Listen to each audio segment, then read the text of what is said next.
मोरा हाथ दुखायल आब ने पिसब हम भांग हे हर भंगिया पिसैते मोरा हाथ दुखायल आब ने पिसब हम भांग।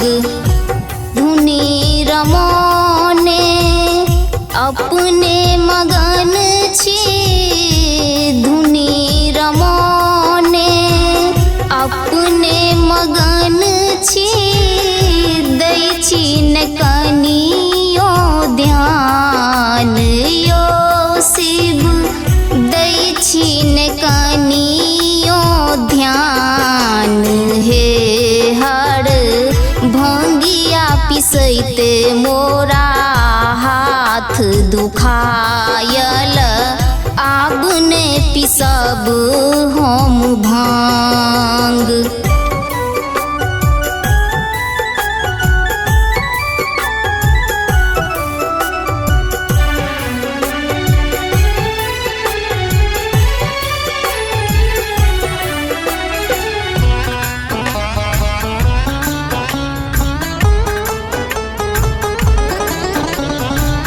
कार्तिक गणपति दुई जन बालक करै अछि परेशान यो भोला।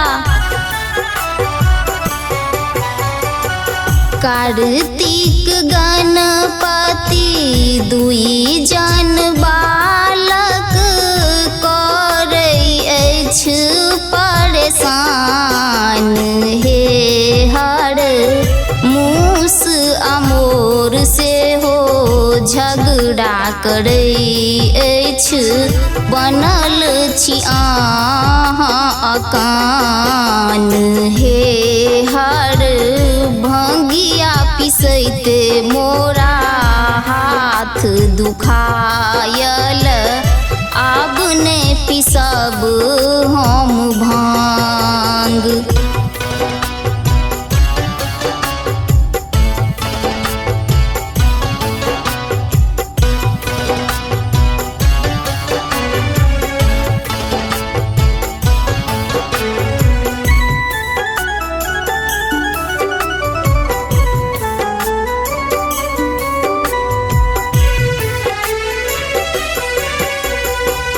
घर ने घराड़ी खेती ने पथारी गुजर कोना कहैत हे हर।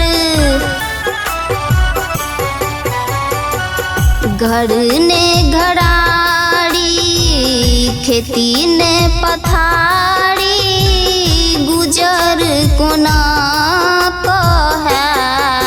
हे हर अपने अहाँ छी बनल मसानी धिया पुता की खैत हे हर भंगिया पिसैते मोरा हाथ दुखायल आब ने पिसब हम भांग।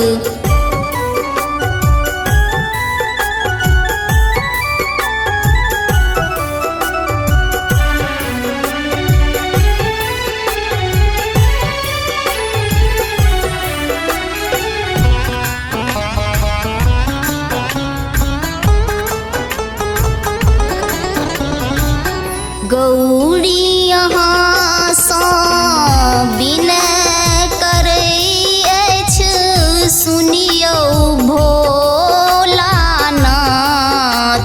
हे हर। गौरी यहाँ सँ विनय करै अछि सुनियौ भोलानाथ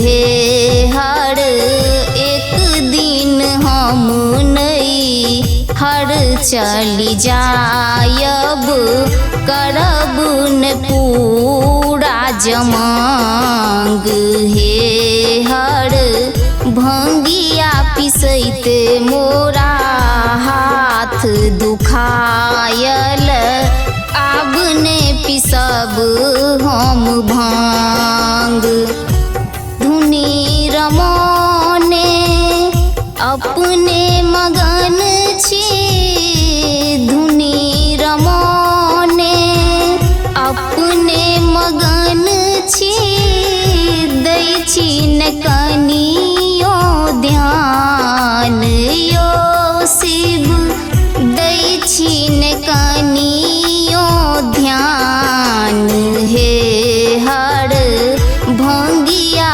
पिसैते मोरा हाथ दुखायल आब ने पिसब हम भांग।